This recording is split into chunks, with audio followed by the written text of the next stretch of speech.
Algumas celebridades têm conexões mais próximas e mais perturbadoras do que você imagina com serial killers. Então, bem-vindos a mais um vídeo no canal. Se você gosta de conteúdo assustador, bizarro e misterioso, você está no lugar certo. Toda semana tem pelo menos 3 vídeos longos, todo dia tem vídeo curto, então tem muito conteúdo pra vocês. Se você gosta desse tipo de conteúdo, não esquece de deixar seu like, se inscrever no canal, comentar outros temas que vocês querem ver aqui. As fontes e os créditos estão sempre na descrição do vídeo. E hoje, como vocês podem ver, estou em um cenário diferente. E é óbvio que esse não é o cenário oficial do canal, mas eu contei pra vocês no vlog da mudança que eu ia mudar um pouquinho o estúdio, ia ser um cenário diferente. Então tá começando a ficar tudo preparado pra vocês e por enquanto vocês vão me ver em cenários aleatórios da minha casa até tudo ficar certinho. Inclusive já tem um spoiler, uma parte da estante tá aqui, então já dá pra imaginar o que vai acontecer. Pro cenário oficial, eu tô muito ansiosa. Mas enquanto isso, a gente vai improvisando. E ó, já aviso que tem um espelho aqui pra vocês ficarem vendo sombras passando. Porque sempre tem gente, quando tem espelho nos meus vídeos, sempre tem gente falando: nossa, passou alguém ali.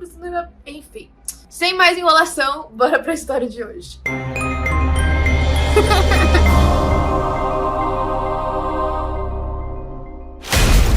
Em primeiro lugar, Ashton Kutcher. O Ashton Kutcher teve o desprazer de tropeçar sem querer em uma cena de assassinato de um cara que ficou conhecido como o estripador de Hollywood. Inclusive, ele desempenhou um papel fundamental em prender esse cara. Acredita-se que a primeira vítima do Marco Gargiulo, ou o estripador de Hollywood, tenha sido em 1993, uma garota chamada Trisha Pacaccio, enquanto ele morava em Chicago. O assassinato aconteceu na porta dos fundos da casa dela e o pai a encontrou no dia seguinte. O assassinato nunca foi solucionado e cerca de 5 anos depois, em 1998, o Michael decidiu se mudar para Los Angeles porque ele estava com medo da polícia estar chegando perto demais dele. Lá em Hollywood, ele era aspirante a ator e ele trabalhou como reparador de ar-condicionados e também como segurança de uma boate. A carreira dele de criminoso não parou só naquele primeiro assassinato, ele chegou a matar pelo menos mais 2 mulheres. E também teve uma terceira tentativa. A brutalidade desses crimes era uma marca registrada dele. Em um desses casos, por exemplo, aconteceu dentro da própria casa de uma das vítimas em 2005 e o corpo dela foi encontrado sem os seios e com os implantes removidos. Ele foi considerado culpado pela tentativa de assassinato de uma mulher chamada Michelle Murphy em 2008 no apartamento dela que ficava em Santa Mônica. Inclusive, ela também foi uma testemunha fundamental no julgamento dele. Durante o julgamento, ela falou bastante sobre a cena e também comentou como é justo que as ações de uma pessoa possam destruir a vida de tantas. Nesse caso, ela lutou bastante, ela conseguiu sobreviver e o Michael fugiu da cena do crime. Mas no que ele fugiu, ele também deixou um rastro de sangue que foi determinante para conseguir prendê-lo depois. Um fato característico dele é que ele morava perto de todas essas vítimas antes de persegui-las e matá-las na própria casa. Foi bem difícil de prender o Michael, porque a polícia não tinha tantas evidências e também tinha falta de testemunhas oculares para conseguir colocar ele nas cenas. Mas aí que entra o Ashton Kutcher. Ele estava presente em uma das cenas do crime em 2001. E nessa época ele era uma grande estrela do Dead 70 Show. Nessa época ele conheceu uma garota chamada Ashley Ellerin, de 22 anos. Os dois conversaram bastante, se deram muito bem, e aí ele decidiu marcar um date com ela. Na noite do encontro, ele falou com ela por volta das 8h24 da noite, avisando que ia chegar para buscá-la às 10 horas.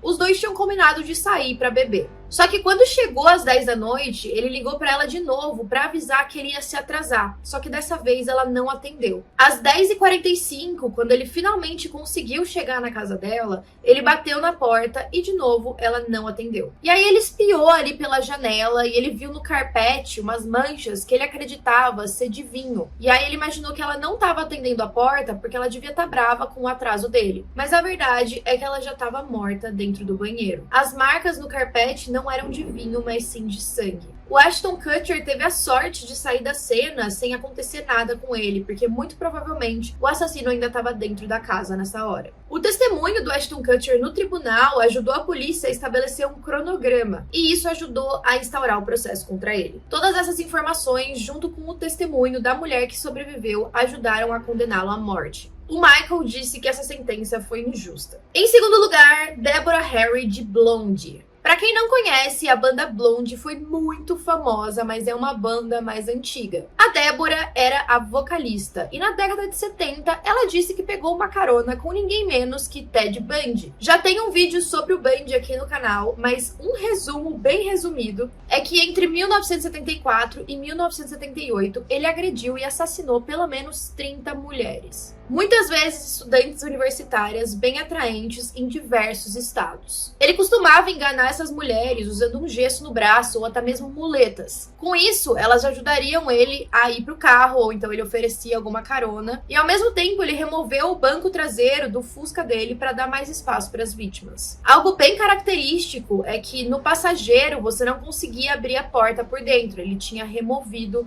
o negócio, que eu esqueci o nome.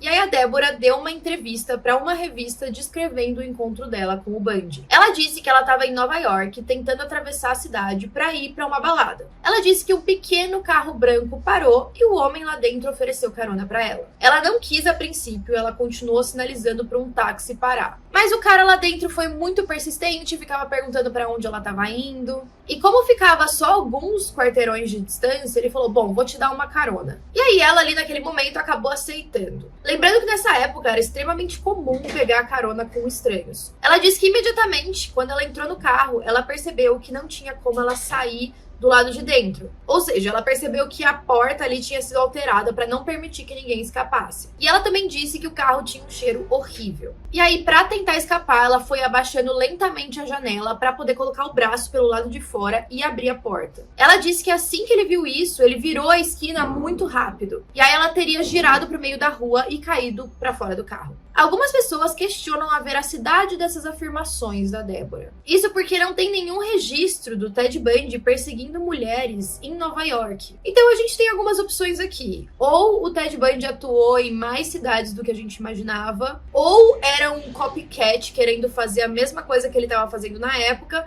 ou então a Débora passou por uma situação bem assustadora de verdade, mas que não tinha nenhuma relação com esse serial killer. Em terceiro lugar, Woody Harrelson. Vocês provavelmente devem conhecer esse ator por vários papéis de sucesso que ele fez. Inclusive, uma das minhas séries preferidas, a primeira temporada de True Detective, que eu acho que ele tá sensacional. Mas ele também fez Truque de Mestre, Jogos Vorazes. E esse caso é bizarro, porque o pai dele era um assassino de aluguel. Ele era culpado por mais ou menos uma dúzia de assassinatos, inclusive de um juiz federal e possivelmente do John F. Kennedy, presidente dos Estados Unidos. Ele tinha essa carreira nos anos 60 e normalmente usava um rifle de precisão para atacar as vítimas. O Woody não teve muito contato com o pai. Ele foi preso pela primeira vez quando ele tinha 7 anos de idade e foi mais ou menos com uns 11, 12 anos que ele percebeu que o pai dele era um assassino. Ele disse que um dia ele estava ouvindo rádio e aí estavam falando desse tal de Charles V. Harrelson, que tinha sido preso pela morte de um juiz federal, e ele falou, não é possível que tenha outra pessoa com esse nome, é o meu pai.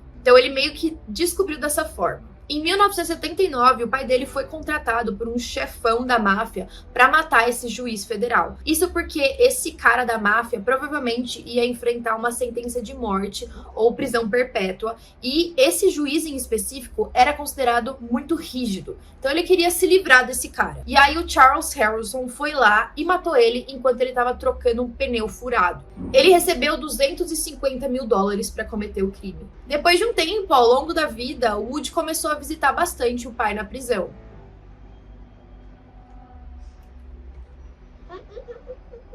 Não vai subir, não vai subir, não vai subir. Com relação a esse caso em específico, o Woody não estava 100% convencido da culpa do pai dele. Inclusive, ele deu uma entrevista, que é uma entrevista super desconfortável. Dá pra ver que a mulher tá perguntando as coisas pra ele e ele não tá afim de responder. Mas ele basicamente diz que acredita que o pai dele não teve um julgamento justo. Acho que não foi um julgamento justo, principalmente porque o cara que supostamente contratou meu pai para cometer um assassinato foi posteriormente absolvido em um novo julgamento. Não estou dizendo que meu pai é um santo, mas acho que ele é inocente disso. E durante alguns momentos da vida dele, o Charles reivindicou a responsabilidade pelo assassinato do ex-presidente Kennedy. Ele dizia que ele era um dos 3 vagabundos na Colina Gramada, perto da cavalgada do Kennedy. Alguns homens que fotografaram a cena e aquele dia acreditam que ele pode ser sim um dos 3 que estavam lá. O Woody se aproximou bastante do pai antes dele morrer, e ele também disse para uma revista que pode parecer estranho dizer isso sobre um criminoso condenado, mas meu pai é uma das pessoas mais articuladas, lidas e charmosas que já conheci. Ainda assim, só agora estou avaliando se ele merece minha lealdade ou amizade.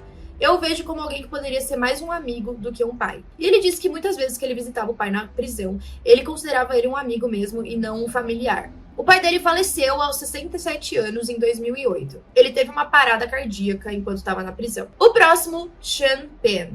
Vocês provavelmente conhecem esse ator vencedor do Oscar e, bizarramente, ele foi preso no mesmo local onde o Richard Ramirez, outro serial killer, também estava. E o Richard teve um interesse um pouco alarmante pelo Sean. Na década de 80, o Sean Penn era um ator considerado um pouco violento. Ele tinha um certo temperamento e era agressivo. Esse temperamento fazia com que ele tivesse vários problemas, ele já tinha sido preso antes, e aí teve uma situação em que o juiz falou, chega, você vai pra prisão por um tempo. Ele já tinha sido condenado por uma direção imprudente e ao mesmo tempo tinha um filme que ele estava gravando que ele bateu em um dos caras lá no set de filmagens. Então o juiz, além de determinar que ele ia ficar 60 dias preso, ele também determinou que ele precisaria ter tratamento psicológico para tentar controlar essa agressividade dele. E aí, quando ele chegou na prisão, ele descobriu que um dos companheiros que estavam ali era ninguém menos que o serial killer Richard Ramirez, também conhecido como Perseguidor Noturno, que inclusive também já tem caso aqui no canal. Ele deixou todo o estado da Califórnia em pânico quando matou pelo menos 20 pessoas com idades entre 9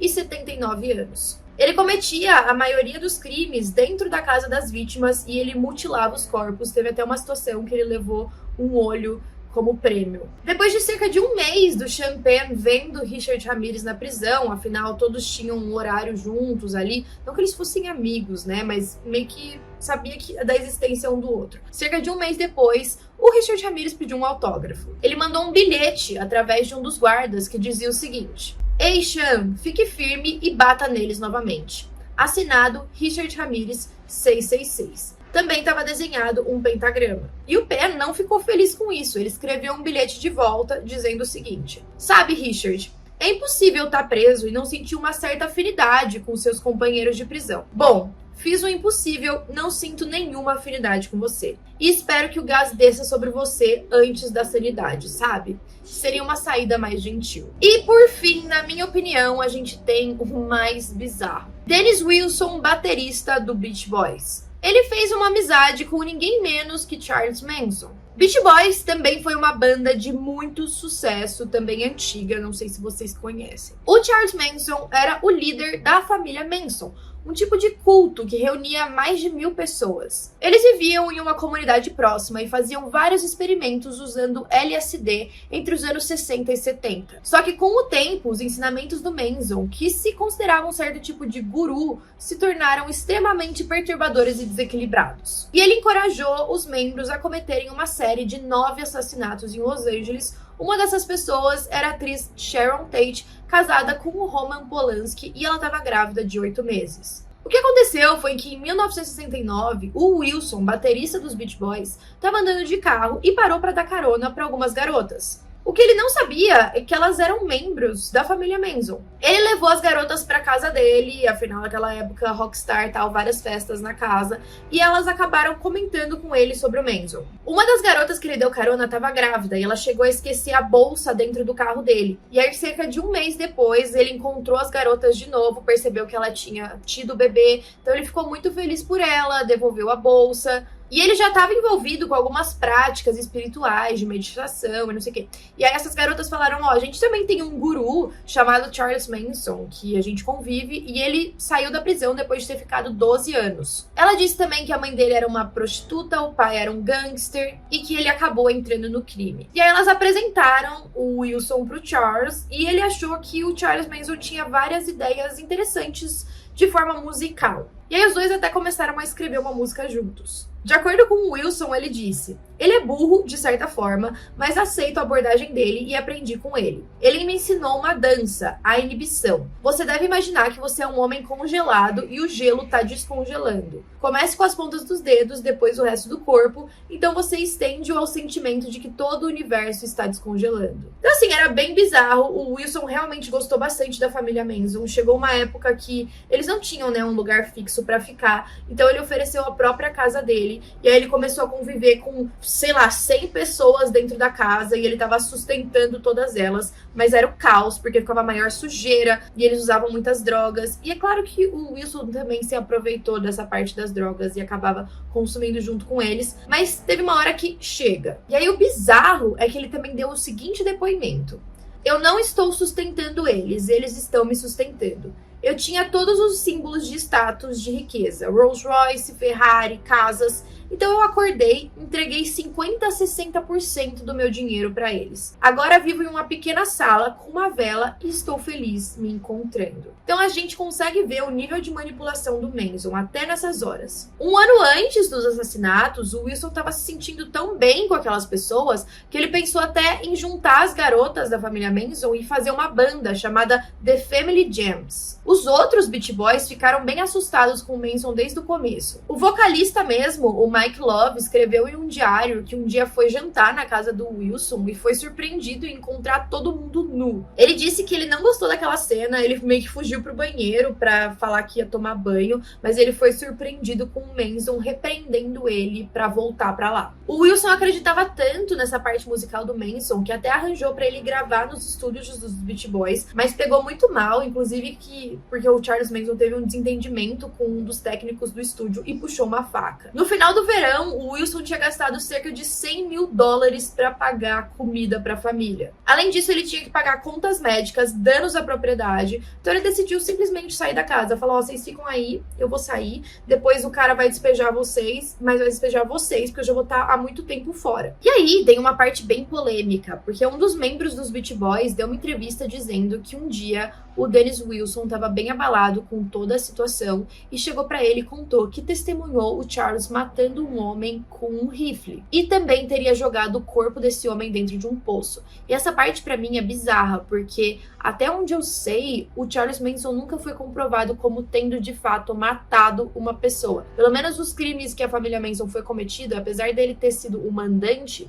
ele não foi a pessoa que matou nenhum deles. Então é bizarro pensar que tem muita coisa por trás que a gente não sabe. E aí, depois de algum tempo, mesmo depois que o Wilson já tinha saído da casa, os Beach Boys chegaram a lançar aquela música que tinham escrito junto com o Manson. E eu não sei, eu acho que não tinha nenhum crédito pro Charles Manson. Ele descobriu sobre isso e ficou furioso. Ele foi confrontar o Wilson e mostrou uma bala pra ele, falando que era pra ele tomar cuidado com os filhos. Isso deixou o baterista muito irritado e acabou batendo bastante no Charles Manson também. Depois que foi pra mídia o caso do Charles Manson, os assassinatos que eles cometeram, o Wilson se recusou a falar sobre a história publicamente. Mas muitas pessoas que eram próximas dele acreditam que ele carregou essa culpa por ter se associado algum dia com o Charles Manson pro resto da vida. E eles acreditam que isso alimentou o comportamento autodestrutivo que levou à morte prematura dele com 39 anos por afogamento. Por fim, eu vou trazer um relato bônus pra vocês, que não é uma conexão de celebridade tão próxima com o serial killer,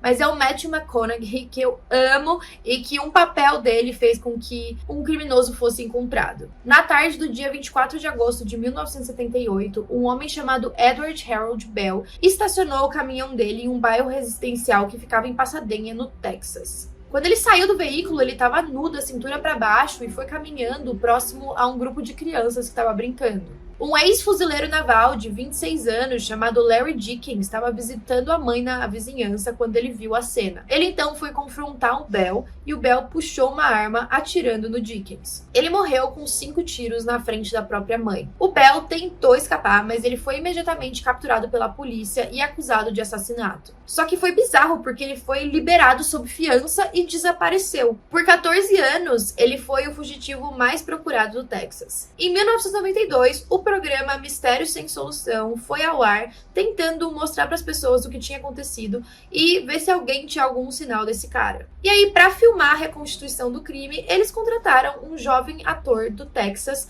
para ser o Dickens. Esse ator era ninguém menos que o Matthew McConaughey. Na noite que o episódio foi ao ar, milhares de espectadores assistiram ele tomando vários tiros. É claro, fictícios para ilustrar o crime. E o programa foi um grande sucesso por ter atingido o objetivo. Pouco depois de ir pro ar, 2 espectadores ligaram para a linha de denúncia para dizer que reconheciam o Bell e que agora ele morava no Panamá. Logo ele foi capturado, extraditado para os Estados Unidos e recebeu uma sentença de 70 anos de prisão pelo assassinato de Larry Dickens. Bom, esses foram os casos de hoje. Espero que vocês tenham gostado de vídeos nesse estilo. Comentem aí o que vocês acharam e até a próxima.